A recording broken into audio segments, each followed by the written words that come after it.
Buenas tardes, queridos hermanos, deseándoles un feliz sábado y que la paz del Señor reine en sus vidas.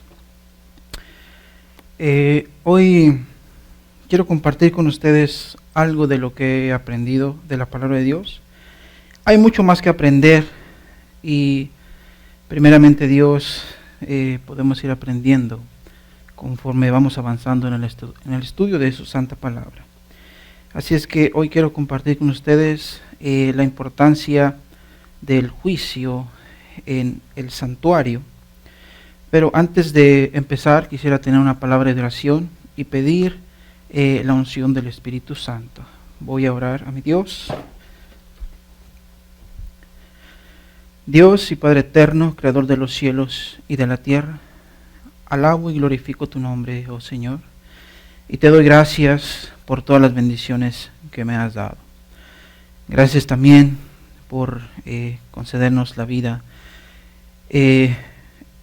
A pocos minutos, Señor, de entrar en tu santo sábado, suplicándote que tu Espíritu Santo sea el que dirija nuestra mente, Señor, nuestras palabras, y que podamos alabar y glorificar tu nombre, Señor, como tú te lo mereces. También te suplico, oh Padre eterno, que obres maravillosamente, Señor, y que nos libres de todos los males que acechan, Señor, en este mundo. Entre ellos, principalmente, Señor, la enfermedad, que desgraciadamente está hoy en día presente, Señor, alrededor del mundo. Y te pido, Padre, en tu infinita misericordia, que obres para que así, Padre eterno, podamos testificar de tu poder, Señor, y de tu infinita misericordia. También suplico, Señor, que al abrir tu santo libro, me libres, Padre, de decir alguna palabra que ofenda tu nombre, y que el Espíritu Santo me dirija, Señor, para hablar las palabras correctas que puedan traer bendición, Señor, a tu pueblo, y honra y gloria a tu nombre. Reprende el mal y que tu presencia nos honre, porque lo pido en el nombre glorioso de Jesús. Amén.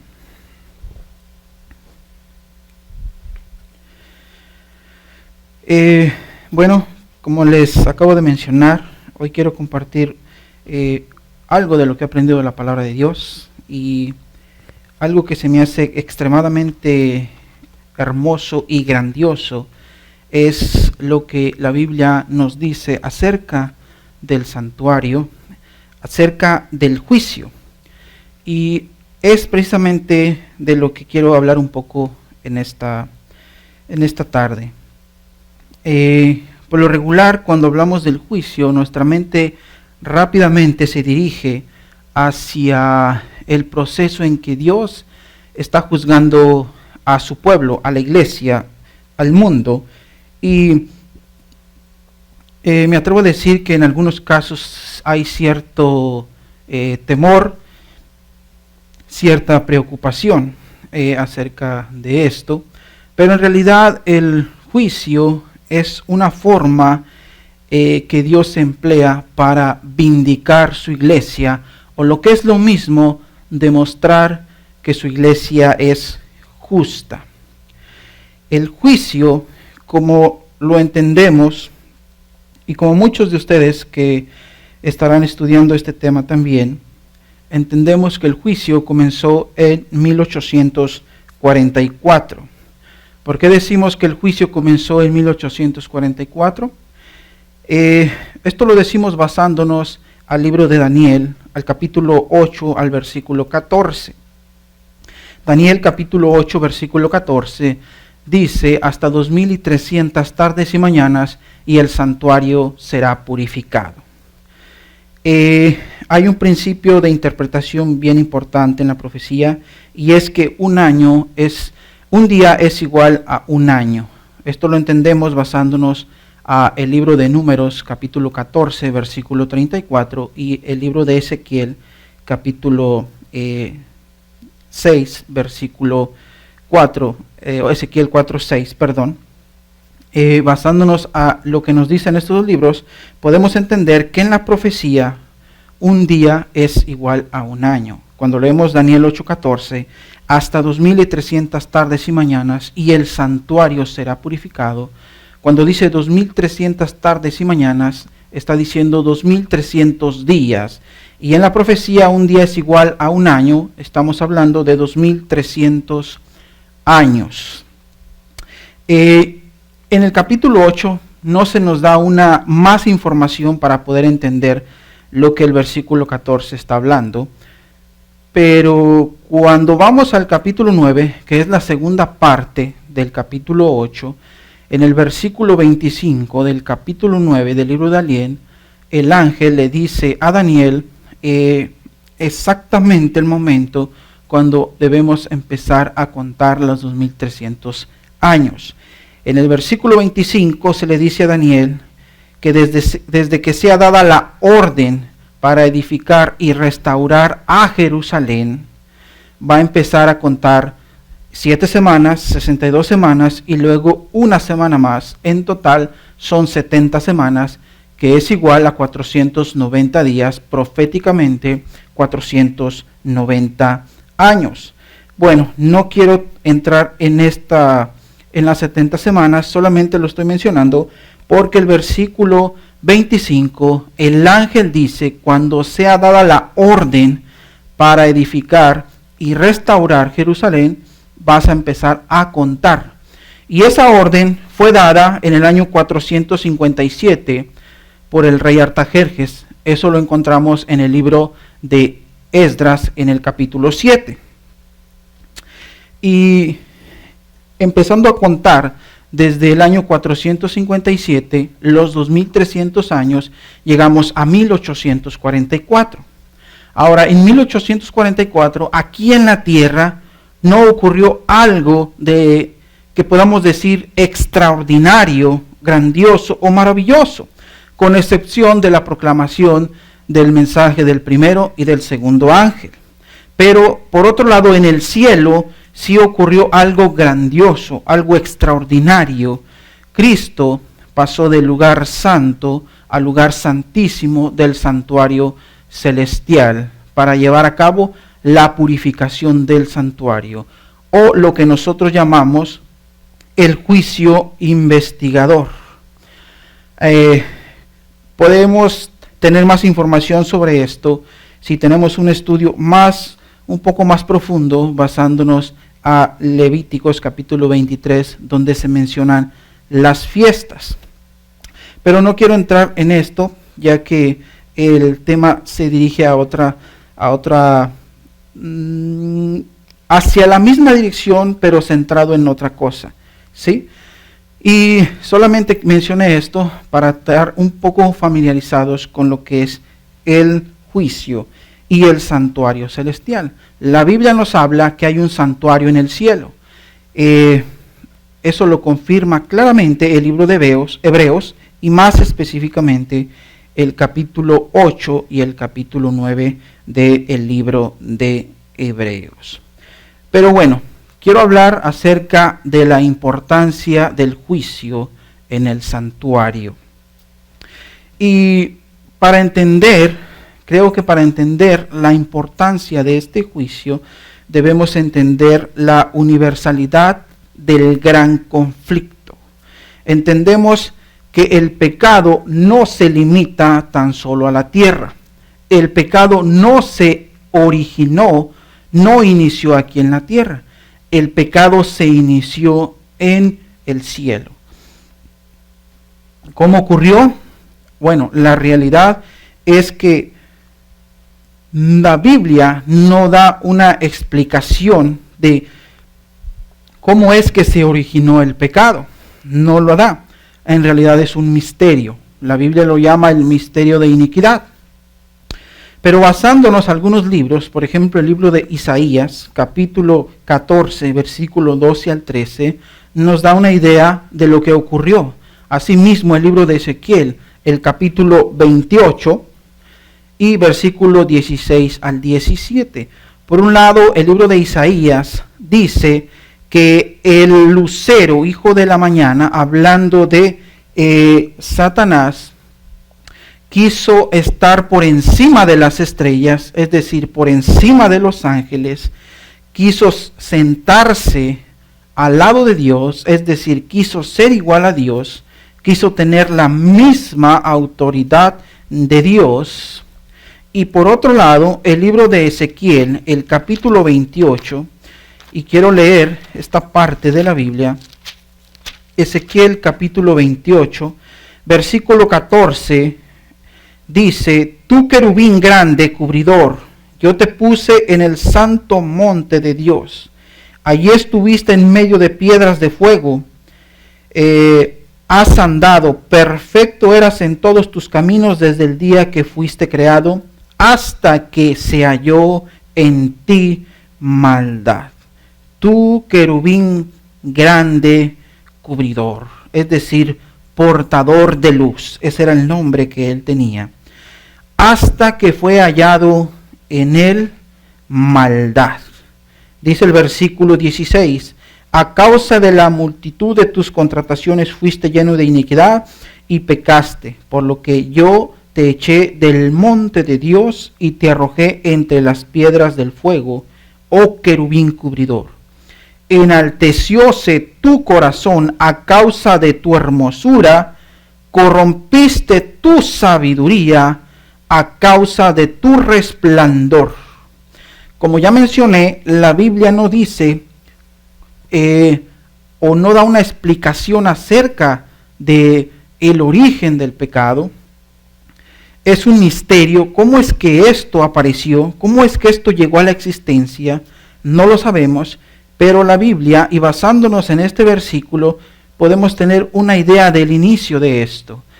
Satanás, el querubín cubridor, perdió de vista a Dios, dejó de contemplar a Dios, se empezó a mirar a sí mismo, empezó a ver que había buenos atributos en él, empezó a ver que era hermoso y empezó a desear una posición más elevada, empezó a desear honra para él. Por eso el versículo 17 dice: se corrompió tu sabiduría. Y creo que cuando dice se corrompió tu sabiduría, está hablando de que se corrompieron sus cualidades, se corrompió su prudencia, se corrompió su sensatez, se corrompió su carácter. Repito, cuando dice que se corrompió su sabiduría, está diciendo que se corrompieron sus cualidades. Se corrompió su prudencia, su sensatez, se corrompió su carácter. Y así es como inició el pecado en el cielo.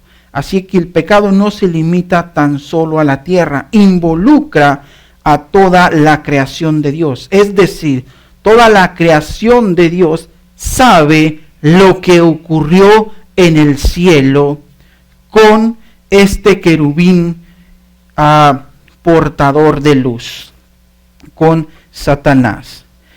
Así mismo, en el libro de Apocalipsis, capítulo 12, versículo 12, dice algo interesante. Apocalipsis capítulo 12, versículo 12, dice: por lo cual alegraos cielos y los que moráis en ellos. Ahora, ¿por qué dice alegraos cielos? Alegraos los que moran en los cielos. La razón es porque en el Calvario, en la cruz, Cristo logró la victoria decisiva contra Satanás. En la cruz se demostró, es decir, en la cruz Satanás se reveló tal y como él es. Demostró su carácter. Se le cayó la máscara que él tenía. Se demostró que él era mentiroso y padre de la mentira. Se demostró que él era homicida desde el principio. Esto mismo dijo Jesús acerca de Satanás en San Juan capítulo 8, versículo 44. A partir de ese momento, no habría ningún sentimiento de simpatía de parte de los ángeles celestiales contra Satanás, porque ahí se demostró que él era mentiroso, padre de la mentira y homicida desde el principio. Por esa razón, el versículo 12 de Apocalipsis 12 dice: alegraos cielos y los que moran en ellos.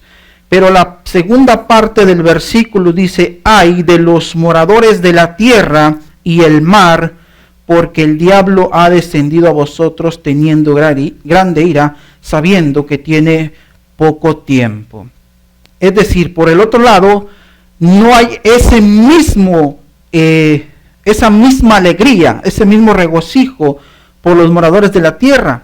¿Por qué? Porque empezaría la persecución. Satanás comenzaría una persecución en contra de la iglesia de Cristo, en contra de los santos. Así es que podemos decir que en la cruz quedó manifestado cuál es el carácter verdadero de Satanás, y a la misma vez podríamos decir que quedó revelado el carácter de Dios. Si se lee con cuidado el capítulo 3 del libro de Romanos, podemos darnos cuenta que en la cruz se demostró la justicia de Dios, pero también en la cruz se demostró que Dios es amor. Pero hay una pregunta: ¿será que todo quedó claro en la cruz? ¿Será que no hay ninguna duda acerca del carácter de Dios, acerca de su justicia por parte de la creación de Dios? Es decir, acerca de esos principios de Dios. ¿Será que los seres celestiales ya no tienen ninguna duda en cuanto a la justicia y al carácter de Dios? Bueno, aparentemente no. ¿Por qué digo aparentemente no? Lo digo basándome a Efesios capítulo 3, versículo 8. Efesios capítulo 3, versículo 8 al 10.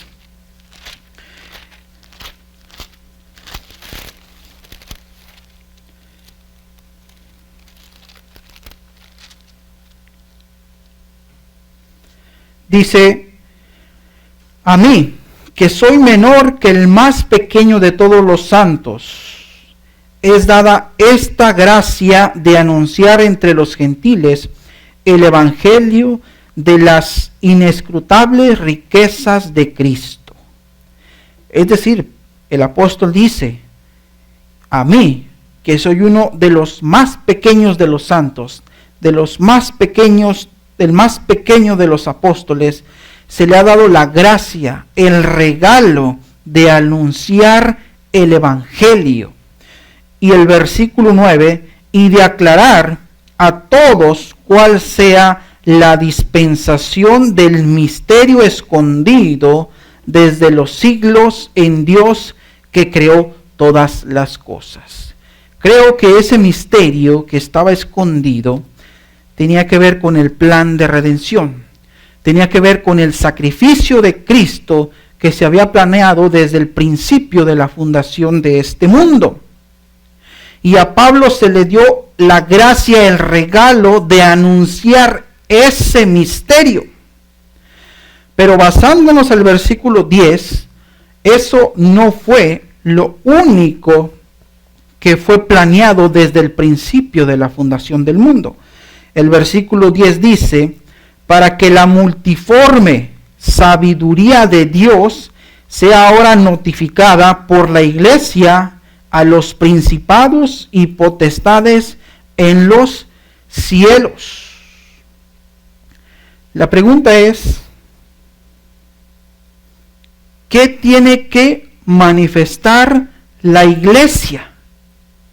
¿Y a quién tiene que manifestárselo la iglesia? El versículo dice que la iglesia tiene que manifestar la multiforme sabiduría de Dios. ¿A quién? A los principados y las potestades en los lugares celestiales. Es decir, no solamente se planeó desde el principio que Cristo moriría por la humanidad, sino también se planeó desde el principio que la iglesia sería el instrumento para que Dios mostrara su multisabiduría a los principados y las potestades de los lugares celestiales.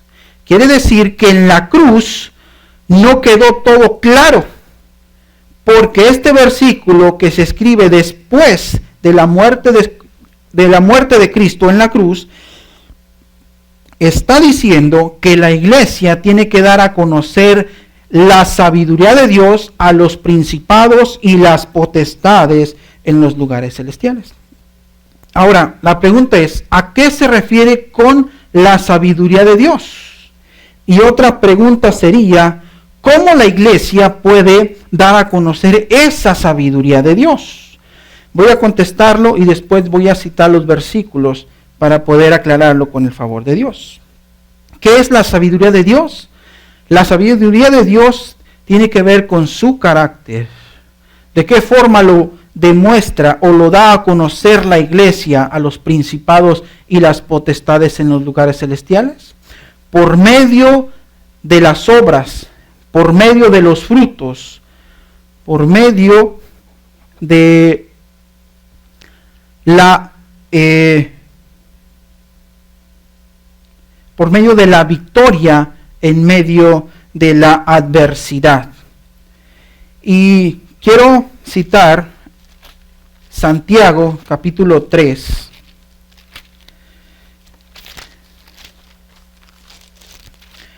Y versículo 17, ¿sí? Dice el versículo: mas la sabiduría, y quiero que pongamos atención a lo que dice el versículo 17, mas la sabiduría que es de lo alto, primeramente es pura, después pacífica, modesta, benigna, llena de misericordia y de buenos frutos, no juzgadora, no fingida. ¿Qué es lo que dice que es la sabiduría de lo alto? Es decir, la sabiduría del cielo. Dice que primeramente es pura, después es pacífica, es modesta, es benigna, llena de misericordia y de buenos frutos, no juzgadora, no fingida. Quiero preguntar, ¿qué es sabiduría? Sabiduría es la facultad de la persona para actuar con sensatez, prudencia o acierto. Eso es sabiduría. ¿Qué es carácter? Carácter es la cualidad, es una cualidad, es la manera en que la persona reacciona habitualmente frente a una situación.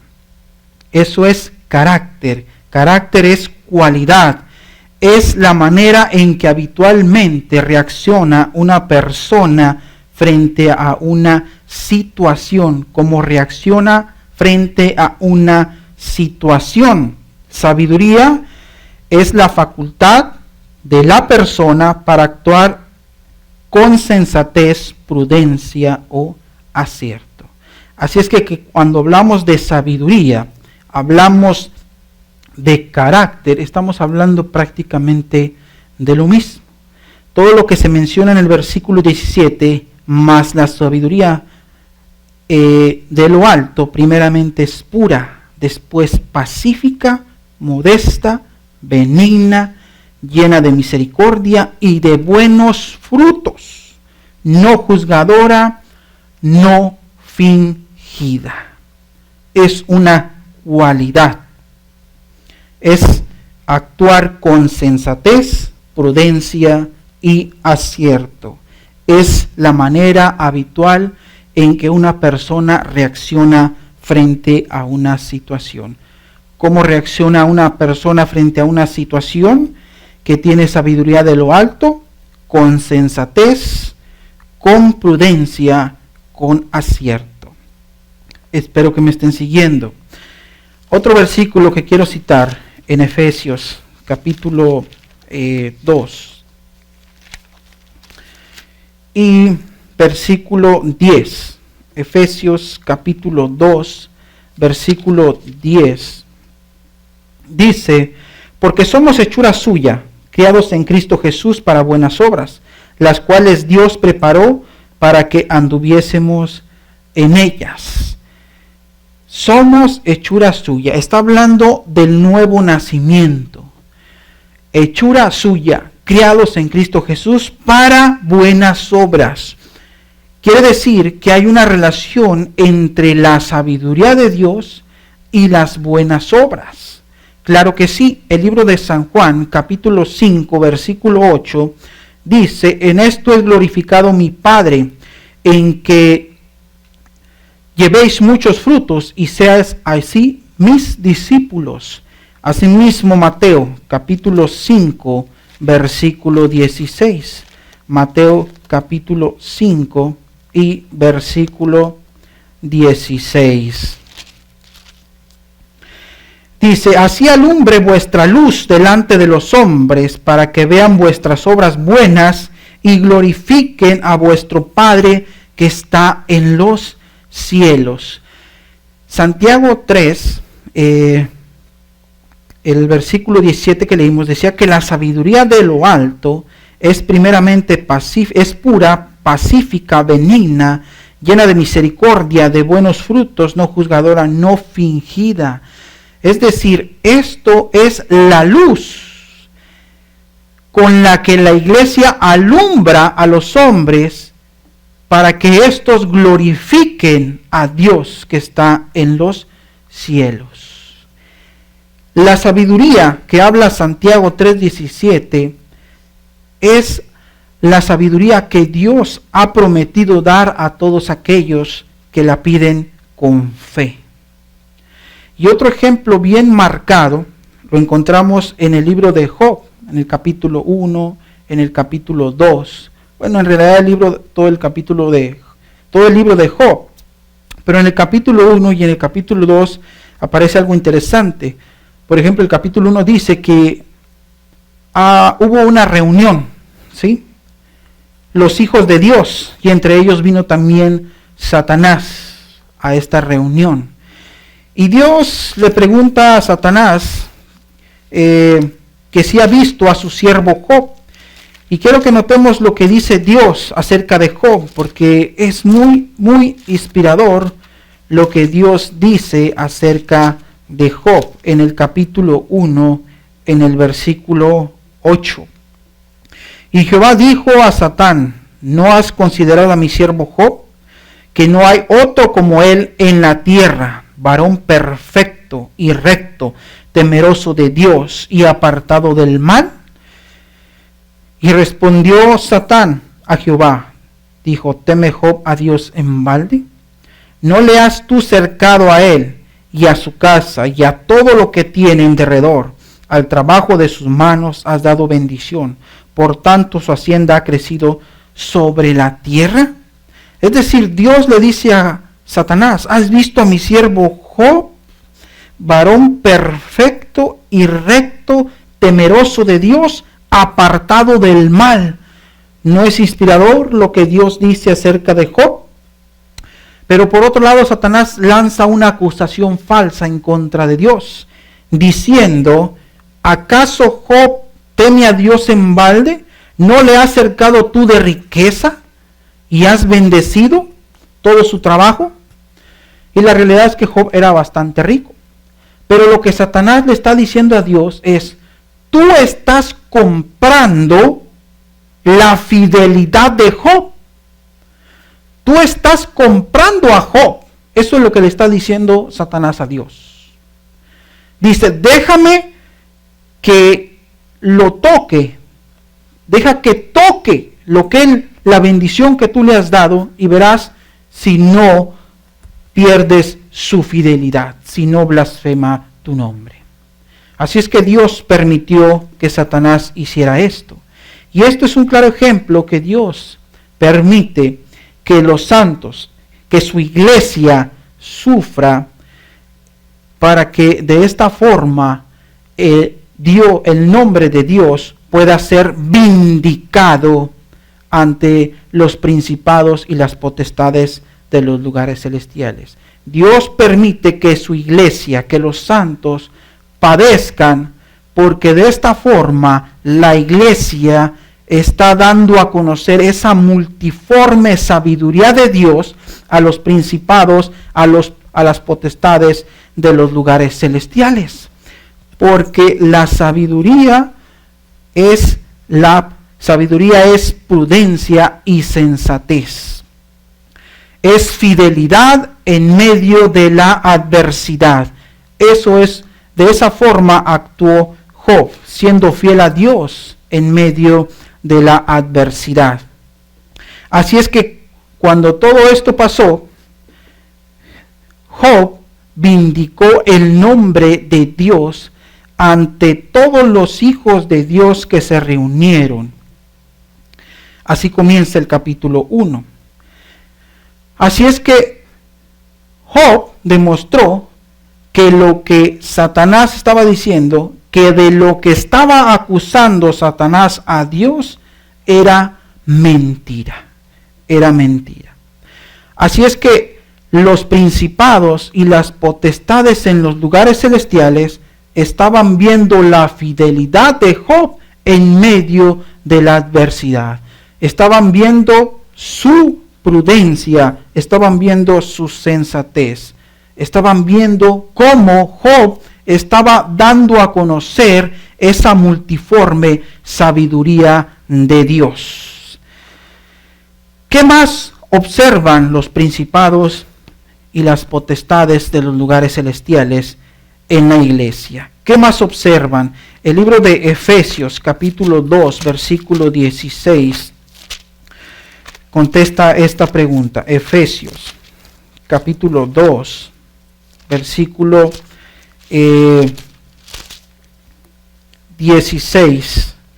Pero antes quiero leer el versículo 13. Mas ahora en Cristo Jesús, vosotros que en otro tiempo estabais lejos, habéis sido hechos cercanos por la sangre de Cristo, porque Él es nuestra paz, que de ambos hizo uno, derribando la pared intermedia de separación, y reconciliar por la cruz con Dios a ambos en un mismo cuerpo, matando en ella la enemistad. ¿Qué más observan los principados y las potestades de los lugares celestiales en la iglesia? Miran cómo Dios destruyó esa rivalidad que había entre judíos y gentiles, haciendo de ambos un mismo cuerpo, haciendo de ambos hermanos que se aman, y asimismo reconciliando a ambos con Dios, reconciliándolos con Dios por medio de la cruz. ¿Qué más observan los principados y las potestades de los lugares celestiales? Bueno, un poco más adelante, en el libro de Efesios, el capítulo 4, versículo 32. Antes sean los unos con los otros benignos, misericordiosos, perdonaos los unos a los otros, como también Dios os perdonó en Cristo. ¿Qué más observan? Observan cómo Dios transforma al pecador. ¿Qué más observan? Allí mismo, en el capítulo 5, en el versículo 23. Porque el marido es cabeza de la mujer, asimismo Cristo es cabeza de la iglesia, y Él es el que da la salud al cuerpo. Versículo 25. Maridos, amad a vuestras mujeres, así como Cristo amó a la iglesia y se entregó a sí mismo por ella. El capítulo 6 y el versículo 4 de Efesios. Y vosotros, padres, no provoquéis a ira a vuestros hijos, sino criadlos en disciplina y amonestación del Señor. ¿Qué más ven los principados y las potestades de los lugares celestiales en la iglesia? Ven cómo Dios restaura las familias, cómo restaura las relaciones entre pareja, cómo restaura la relación entre hijos y padres. Y de esta forma la iglesia está dando a conocer la multiforme sabiduría de Dios a los principados y a las potestades de los lugares celestiales. Otro versículo interesante que afirma lo que estamos hablando en 1 Corintios, capítulo 4, versículo 9. 1 Corintios, capítulo 4 y versículo 9. Dice, porque según pienso, Dios nos ha exhibido a nosotros, los apóstoles, como postreros, como a sentenciados a muerte, pues hemos llegado a ser espectáculo al mundo, a los ángeles y a los hombres. Es decir, los ángeles están pendientes de cómo reacciona la iglesia, cómo es su fidelidad en medio de la adversidad. Los ángeles están pendientes, porque según la forma en que ellos respondan a la adversidad, ellos están dando a conocer esa multiforme sabiduría de Dios. Hay un versículo muy conocido en Génesis capítulo 3, versículo 15. Y creo que esa es la primera promesa del Evangelio. Primera promesa del Evangelio en Génesis capítulo 3 y versículo 15. Y notemos lo que dice.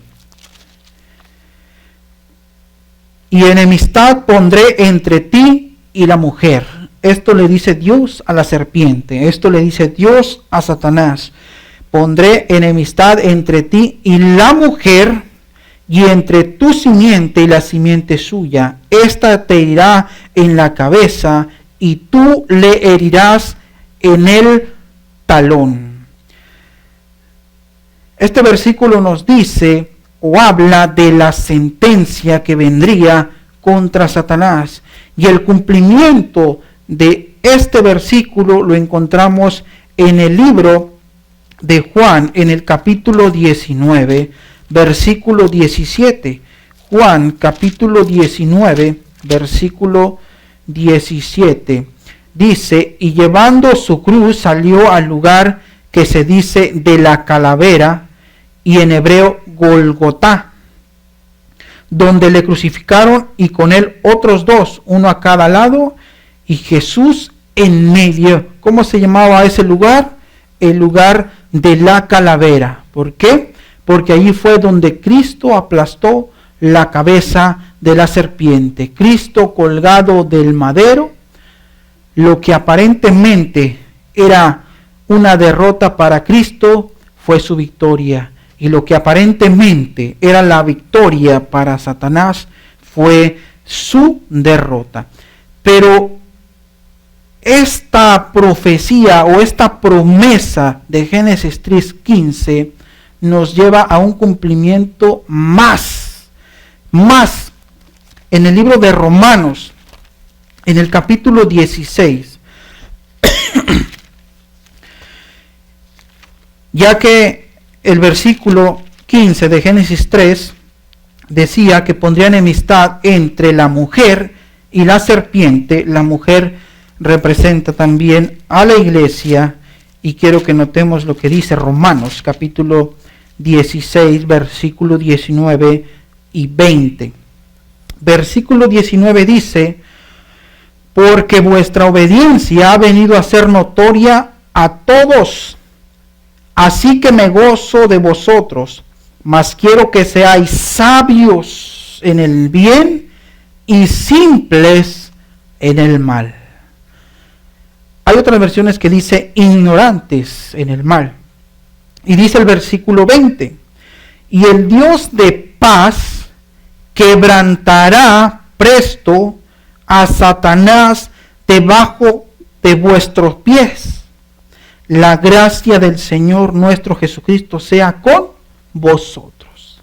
Génesis 3:15 dice que la simiente de la mujer aplastaría la cabeza de la serpiente, y ese cumplimiento lo encontramos en Juan capítulo 19, versículo 17 y versículo 18.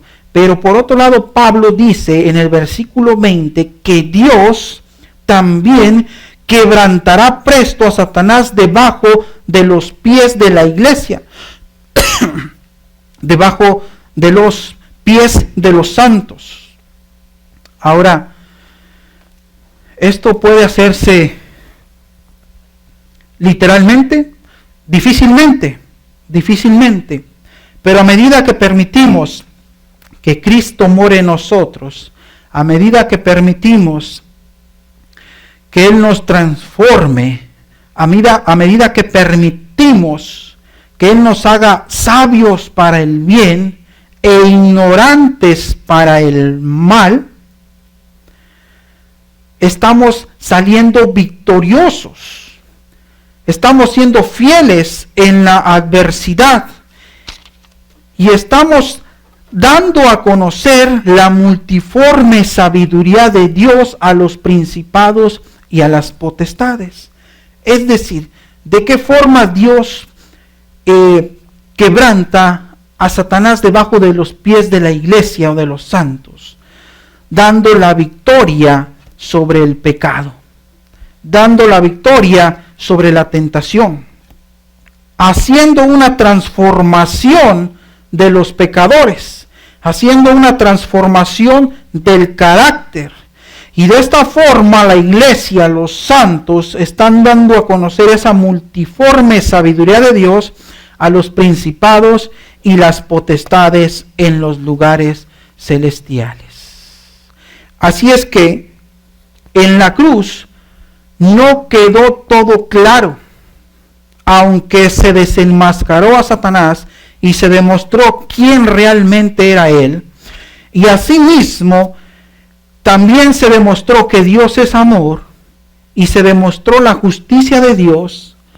Efesios capítulo 3 y versículo 8 al 10 nos dice que había algo más que Dios quería revelar a los principados y las potestades en los lugares celestiales, y era su sabiduría, y iba a utilizar la iglesia para dar a conocer esa multiforme sabiduría. Ahora, otra evidencia que nos muestra que no todo quedó claro en la cruz es el santuario. Cuando leemos Éxodo 25:8, Dios dijo: hacedme un santuario conforme al modelo que te ha sido mostrado. Y el libro de Hebreos, el capítulo 8, nos habla que en el cielo hay un santuario. Y en cantidad de lugares de la Biblia se vuelve a mencionar que hay un santuario en el cielo, en el cual Cristo está ministrando. Pero cuando hablamos del santuario terrenal, se componía de tres cosas: el atrio, que es el patio, el edificio, y este se dividía por dos departamentos. En el atrio encontramos el altar de sacrificio, donde se sacrificaba el animalito, el cordero. Y este es un símbolo, es una figura de la cruz. El altar de sacrificio representa la cruz. También encontramos la fuente del agua, o el lavacro, como lo llama también la Biblia, y representa el bautismo. Dentro del santuario, en el primer departamento, que se llamaba el lugar santo, encontramos el candelabro, que representa varias cosas, pero entre ellas la obra del Espíritu Santo en la iglesia. Encontramos la mesa de los panes, que es un símbolo también de Cristo. Encontramos el altar de incienso, que representa la justicia de Cristo, que es añadida a las oraciones de los santos.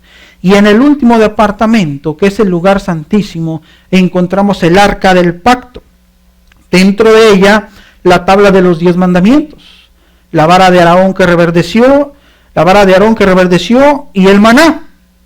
Sobre el arca encontramos la tapa, o también se le llama el propiciatorio, y sobre el propiciatorio había 2 querubines, y estos querubines están mirando hacia abajo. Estos 2 querubines representan a todos los ángeles, a los principados y las potestades de los lugares celestiales, el interés y la atención que están dirigiendo hacia el plan de redención, y más específicamente al lugar santísimo donde se lleva a cabo el juicio, investigador. Si todo hubiera quedado claro en la cruz, si ya no hubiera nada que aclarar, los 2 querubines hubieran sido puestos en el altar de sacrificio mirando hacia abajo.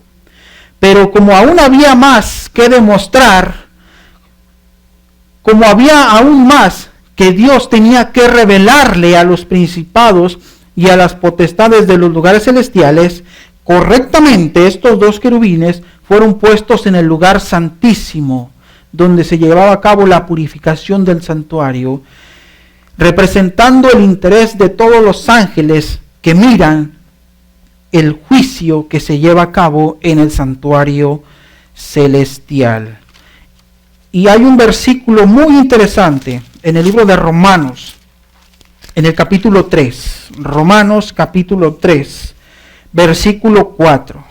Notemos lo que dice Romanos capítulo 3, versículo 4. En ninguna manera, antes bien sea Dios verdadero, mas todo hombre mentiroso, como está escrito, para que seas justificado en tus dichos y venzas cuando de ti se juzgare. Otras versiones dice, para que seas justificado en tus palabras, para que venzas cuando seas juzgado. Este versículo está diciendo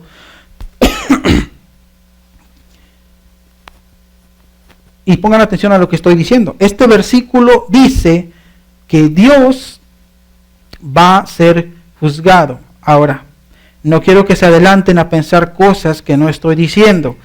Pablo toma este texto del libro de Salmos del capítulo 51. Así que vamos a Salmos, capítulo 51. Salmos capítulo 51.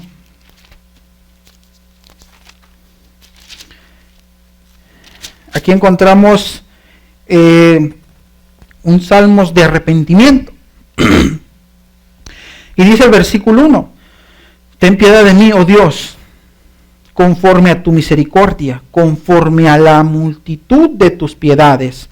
Borra mis rebeliones, lávame más y más de mi maldad, y límpiame de mi pecado, porque reconozco mi rebelión, y mi pecado está siempre delante de mí. Ahora hay un sincero arrepentimiento aquí. Y dice el versículo 1, que borres mis rebeliones. No solamente está hablando de que perdone su pecado, está hablando de que borre su pecado. Y el pecado se borraba en el juicio, cuando era el día de expiación, según las fiestas judías, que se llevaba a cabo en otoño, el día 10 en el mes de Tibri. Ese era el día del juicio, el día en que se purificaba el santuario de todos los pecados que habían sido simbólicamente transferidos dentro del santuario terrenal. Y aquí dice, borra mis pecados, borra mis rebeliones. Hay un sincero arrepentimiento y está hablando acerca de un juicio, del juicio que se lleva a cabo en el día de la expiación.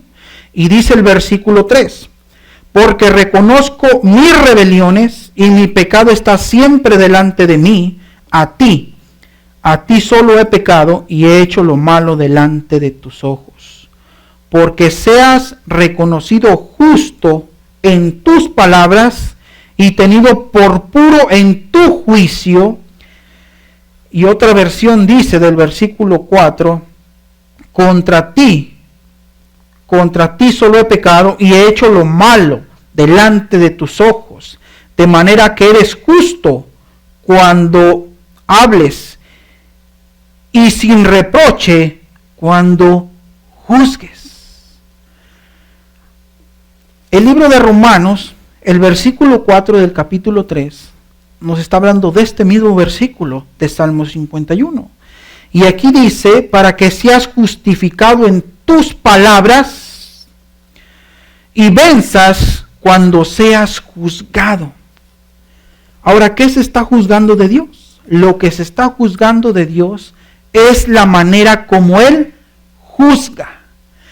El Salmo 51 presenta un arrepentimiento sincero. Habla de que Dios lo perdone, que Dios borre su pecado y que Dios haga esto y que cuando Él sea o cuando se juzgue la manera como Él está juzgando, se reconozca que sus palabras son verdaderas y que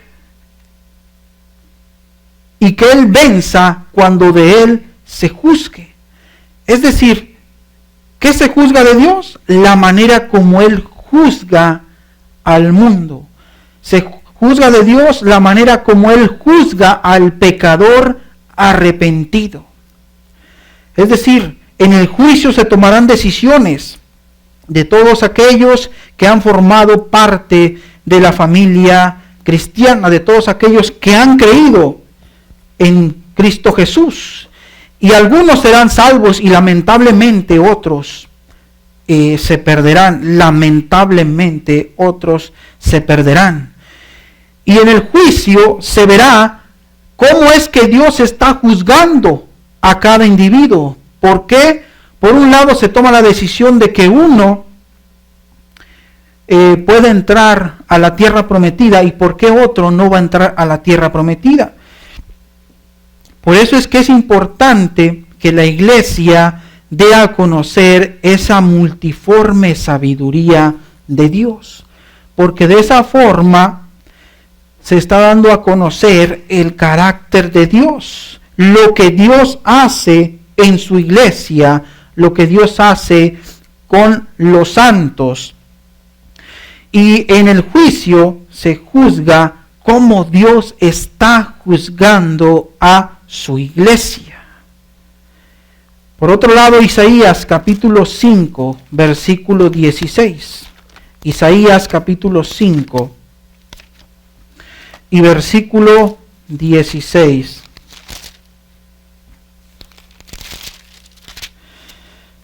Dice también, mas Jehová de los ejércitos será ensalzado en juicio, y el Dios santo será santificado con justicia. Otra versión, específicamente la Biblia de las Américas, dice, pero el Señor de los ejércitos será exaltado por su juicio, y el Dios santo se mostrará santo por su justicia.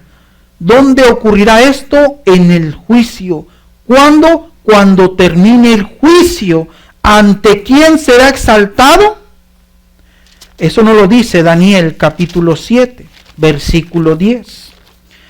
Daniel capítulo 7, versículo 10. Nos presenta la escena del juicio o el inicio del juicio.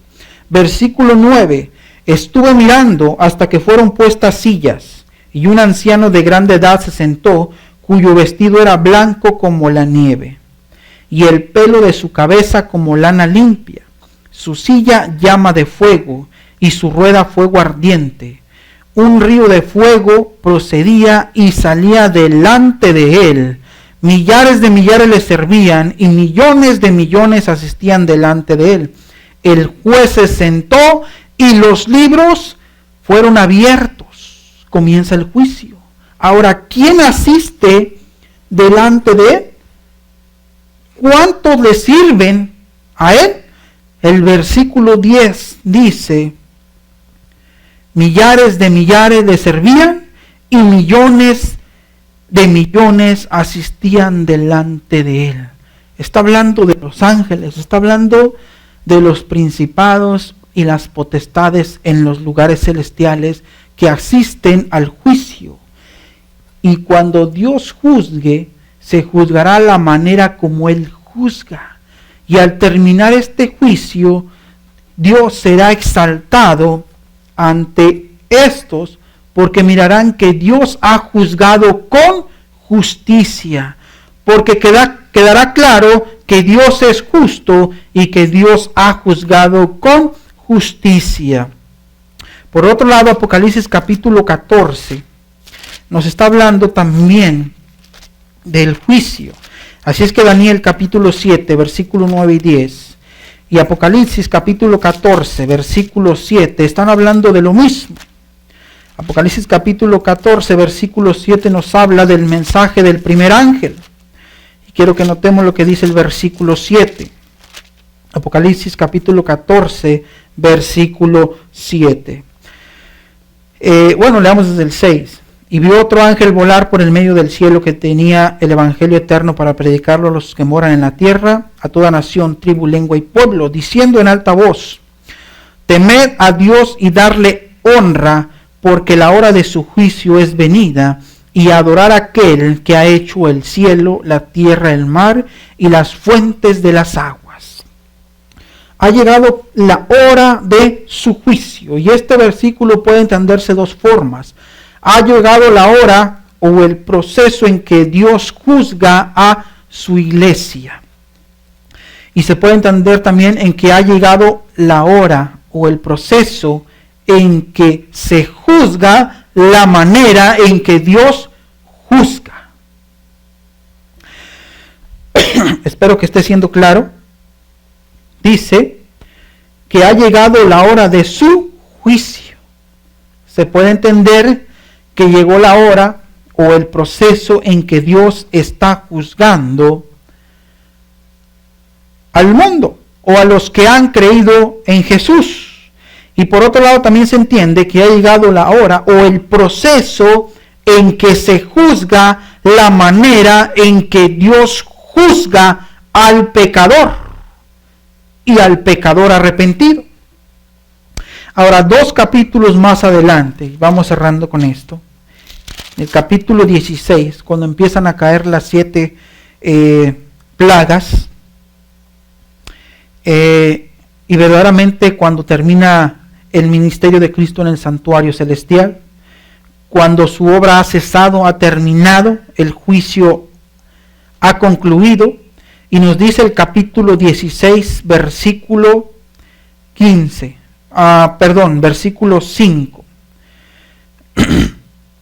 Y oí al ángel de las aguas que decía: justo eres tú, oh Señor, que eres y que eras el santo, porque has juzgado estas cosas.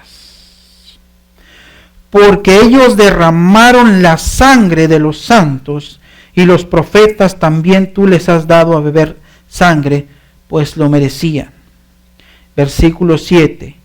Y oía otro del altar que decía: ciertamente, Señor Dios Todopoderoso, tus juicios son verdaderos y justos. Así es que el juicio terminó.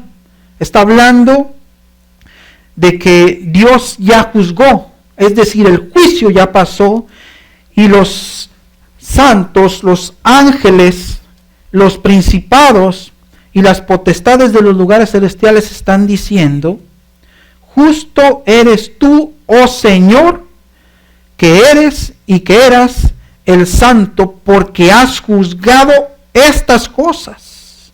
¿Y cómo las ha juzgado? Con justicia, versículo 7. Y oí otro del altar que decía: ciertamente, Señor Dios Todopoderoso, tus juicios son verdaderos y justos. Es decir, el juicio no solamente tiene como propósito vindicar la iglesia, o lo que es lo mismo, demostrar que la iglesia es justa por medio de la sangre de Cristo Jesús. No, el juicio abarca algo más, y podría decir, y lo digo, algo más importante, que es vindicar el nombre de Dios, demostrar que Dios es justo, demostrar que todo lo que Dios hace, lo hace por amor y lo hace con justicia. Y en este juicio, la iglesia, los santos, tienen algo muy importante que hacer, y es dar a conocer la multiforme sabiduría de Dios a los principados y las potestades en los lugares celestiales. Porque por medio de esa sabiduría que ellos dan a conocer, los principados y las potestades pueden entender mejor el juicio y cómo Dios juzga a la iglesia, cómo Dios juzga a los que han creído en el Evangelio, a los que han pertenecido a las filas de los cristianos. Así es que, teniendo esto claro y dejando esto en sus mentes, como iglesia, como pueblo de Dios, tenemos una responsabilidad muy grande y un privilegio enorme que el Señor nos ha dado, y es de dar a conocer esa multiforme sabiduría de Dios a los principados y las potestades en los lugares celestiales. Y quiero solamente repetir un poquito qué es sabiduría. Sabiduría tiene que ver con el carácter. ¿Cómo damos a conocer esa sabiduría? Por medio de las obras, por medio de los frutos, por medio de la fidelidad, en medio de la adversidad. La iglesia da a conocer esa multiforme sabiduría de Dios a los principados y a las potestades en los lugares celestiales. Y cité Efesios 3:10 para mencionar que no todo quedó claro en la cruz, que todo quedará claro definitivamente al terminar el juicio que se lleva a cabo en el santuario celestial. Que el Señor los bendiga y que tengamos un feliz sábado en comunión con nuestro Dios. Quiero orar para terminar. Dios y Padre eterno, Creador de los cielos y de la tierra, gracias, Señor, por tu palabra, y quiero pedirte humildemente que perdones, Señor, si te he ofendido en algo. Asimismo, Padre eterno, que tu palabra pueda llevar frutos, Señor, y que nos ayudes, Padre, para que podamos ser fieles, Señor, en medio de los problemas, de las preocupaciones, en medio de la enfermedad, Señor. Que nuestra fidelidad en medio de esta adversidad, Señor, podamos dar a conocer, Señor, esa multiforme sabiduría que tú, Señor, has escogido a la iglesia para que la dé a conocer. Ayúdanos, Padre, porque es un privilegio muy grande, pero también es una responsabilidad muy grande. Y no lo podemos hacer, Padre eterno, sin tu ayuda, sin la ayuda del Espíritu Santo. Gracias porque escuchas mi oración, porque lo pido en el nombre glorioso de Cristo Jesús. Amén.